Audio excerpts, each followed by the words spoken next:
You know what they say, hitting a baseball is the hardest thing to do in sports. Michael Jordan couldn't even make a career out of it. Let's drive that home by looking at one of the most basic stats available. If you're a baseball fan and you think you're too good to hear me describe batting average to you, I'll throw something fun for you to watch up in the top corner of the screen in the meantime. Batting average is simply the percentage of a player's at-bats that result in a hit expressed as a decimal. In April of 2022, batting average in Major League Baseball was just .231, meaning MLB hitters in April of this year got a hit only 23.1% of the time. At the time of writing this, the Mets have the highest team batting average at just .267. It's often said that the players who hit .300 are the absolute best of the best at hitting baseballs. Even these players are still making outs more than twice as often as getting hits. Hitting a baseball is hard. And hitting is all about reacting. No, not like that.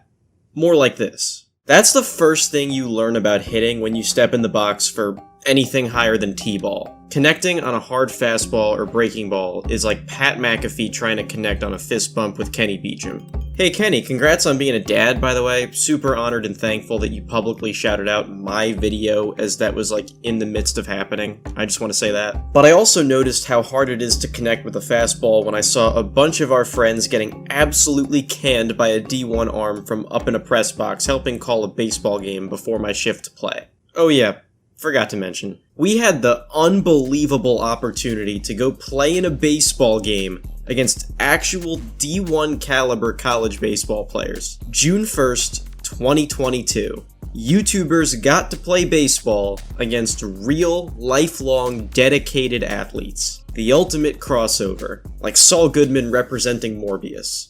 Where'd SRS go? You want to know where SRS was at the time of Brandon Perna saying this? Stark himself, was trotting out to right field to go play defense. Is that me? And I, also Stark apparently, was sitting on the bench after getting the start at first base. Little did I know that in just a few minutes' time, I'd be on the mound doing my best Jose Alvarado impression, getting absolutely shelled. Just minutes before something would happen to me that would change the course of my entire summer. Matt and I figured it was the ultimate challenge, since we spend our lives and make our living talking about baseball. Why don't we go ahead and actually try it? Putting an end to the "you never played bozo" comments. Lucky for us, collegiate summer ball is very much a thing, and we got to play against an MLB-affiliated team of guys. We, the humongous Melonheads, versus the Burlington Sock Puppets team of actual ball players. Real names, by the way. The puppets especially drive fear into our hearts. Well, everybody's got a fear of something. Not everybody. Sock puppets! That's not even just a bit. They were smoking 90-mile-an-hour heat by us to start the game. We even made a short of every time a YouTuber struck out. It was amazing. Right from the second you're in the box, hitting is all about using milliseconds of timing to try and make contact with the ball. I don't know how, I don't know why, but we took on the challenge of giving it a shot. I played organized baseball for 14 years. I played high school and travel ball. I've been doing home run derbies with my friends at Stony Brook for the past 4 years, but never have I had to sit in the box and fear for my life staring down 90 miles an hour. There were multiple points leading up to this trip where I considered staying home out of straight fear of getting hit by it. Manager 5 Points Vid slotted me in the 6 hole, which I guess is where teams are putting their star hitters nowadays. Most of us had only one offensive goal on this trip: make contact. A few of us were actually prepared to bat flip if we could even foul a ball off. I've always been a good contact guy, but even my expectations for myself were more on the Bartolo Colon side of the spectrum. I was due up to bat in the top half of the second inning. First pitch I see, I take a fastball for a strike right down the middle. I get my bearings, and then came pitch number 2.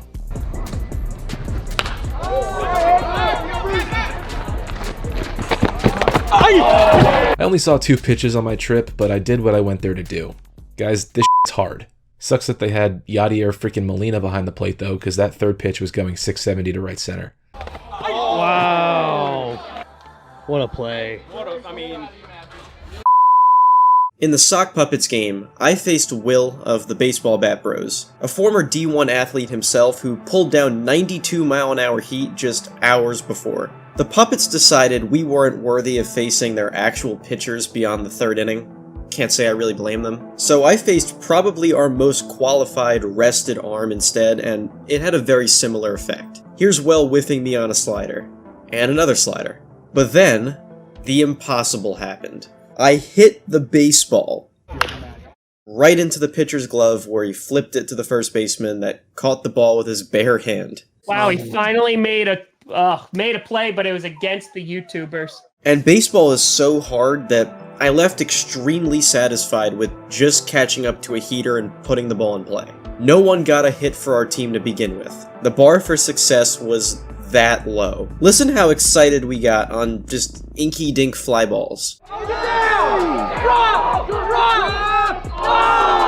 Hitting is hard, but oh boy, it's far from the only hard thing about this game. Defense is also really hard. I distinctly remember instances like Alec Boehm being caught on camera showing frustration for making 3 errors in the early innings of a game, Brant Brown dropping a fly ball that would have given his team a win but ultimately was the reason why they lost, Bill Buckner having a slow-rolling ground ball go between his legs and ending a World Series game. Well, playing the field ain't so easy too. I was honored to be named the first starting first baseman in Melonhead's history. You ever deal with those kids in Little League who dive for a ball way too late just to make it look cool? I really hated those kids growing up.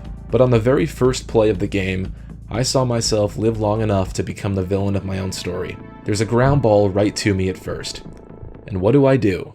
I knew exactly what to do, but in a much more real sense, I had no idea what to do. Why did I drop to my knees to secure this ball?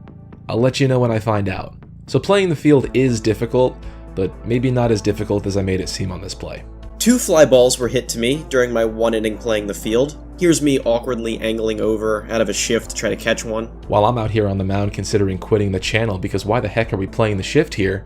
Wondering why I flew 700 miles to watch my own SRS team member cost me outs. Zip it, Matt. Maybe don't give up nukes next time. Here's one that went directly into the sun and over my head. Also, here's King Ajuko downing a beer at first base before that one. There were a lot of reasons we gave up several inside the park home runs against the sock puppets. I may or may not have played a part in that. Sorry, boys. This kid's score prediction ended up being right. Our defense wasn't the only thing to thank for those inside the parkers. That's me. You can thank him too. Pitching is also pretty damn hard. And boy, did he have one unique pitching experience down in Burlington, North Carolina on June 1st. The original game plan was to have me follow up King of Juco on the mound, but while we were in the locker room, I sat there and I thought to myself, if Eric Sim needs to come out of the game after 2, then I have absolutely no business being on that mound, and I just can't afford to embarrass myself like that. My parents were watching.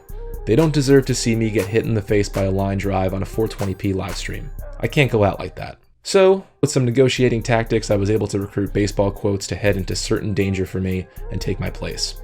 A few batters into the 3rd, Corey's getting absolutely shelled with no end in sight, and I'm watching it all unfold from the dugout.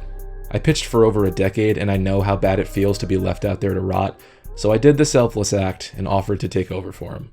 I said my prayers and walked out to the mound. And this was the last time I'd be walking normally for the next several months. I'm in danger! Plot twist, I actually got the first batter out.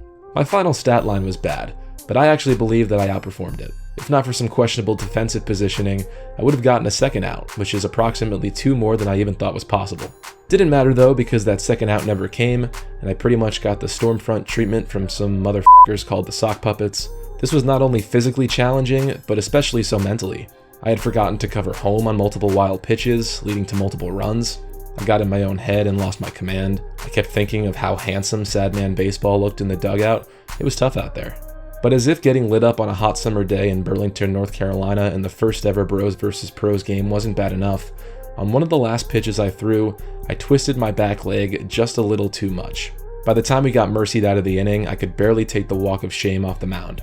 I was in the worst pain I had ever been in, and I had to catch a flight back home the next day. I posted some pictures on Instagram from the trip, and I think this caption sums it up perfectly. I went to Burlington, North Carolina with high hopes, big dreams, and some bad knees.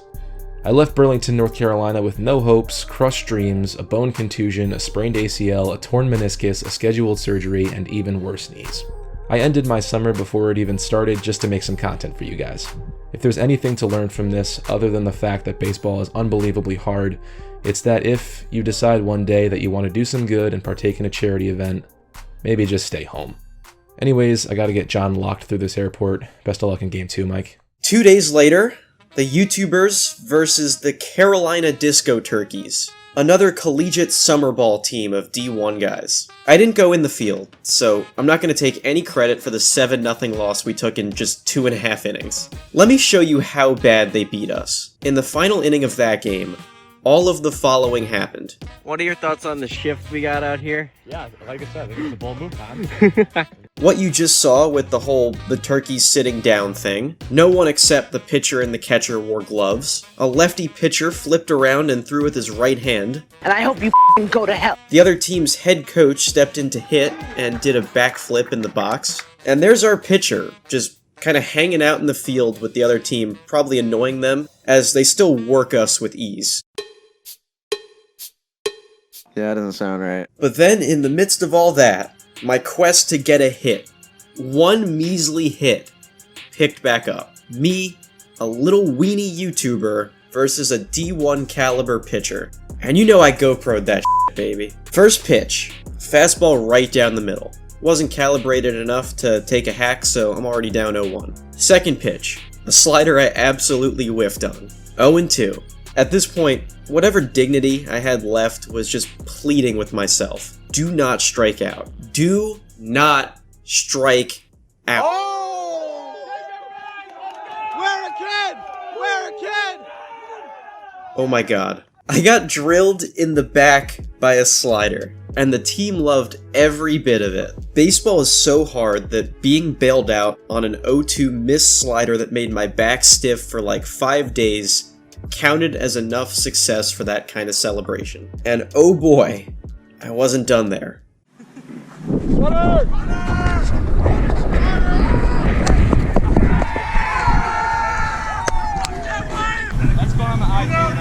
So apparently, the person catching for the Disco Turkeys was a pitcher that day. The guy catches a pitcher. That's kind of why I ran out to steal. The throw was completely offline, and my slow self beat it without even needing to slide. Nothing about the play looked all that great, because every single element of it was hard. Not one YouTuber got a hit on this trip. 3 guys got on base in total. 2 for nothing they even really did, other than exist in the perfect location. It gave me a newfound appreciation for all the little things. Even something as small as a ground ball to second base is all the more impressive once you actually do it.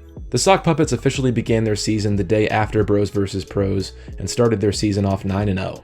After this, I have a feeling teams are going to start paying us to scrimmage them before the season. 2 years from now, we're going to be the official fluffers for multiple teams across the league. Yes, this was a really painful experience for me, and it's going to make the next few months of my life a real challenge, but I am grateful to both 5 Points Vids and the Burlington Sock Puppets for giving us this opportunity.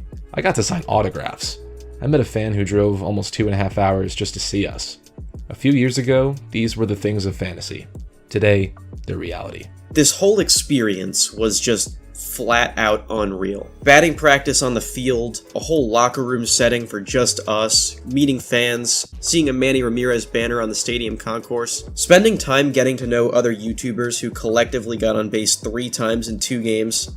It was amazing. The whole thing. It truly did feel like we were rock stars for just a few hours. And all of us at Stark Raving Sports want to thank the other YouTubers, the Burlington Sock Puppets, the Carolina Disco Turkeys, and all the fans for making it possible. You know you're bad when Masahiro Tanaka's career offensive totals are better than your team's. But we didn't care. The other teams didn't either. And guess what? We're gonna do it again. Bigger and better than ever in the future. Hope you guys stay along for that ride. Who knows? Maybe. Just maybe, we'll mess around and win someday.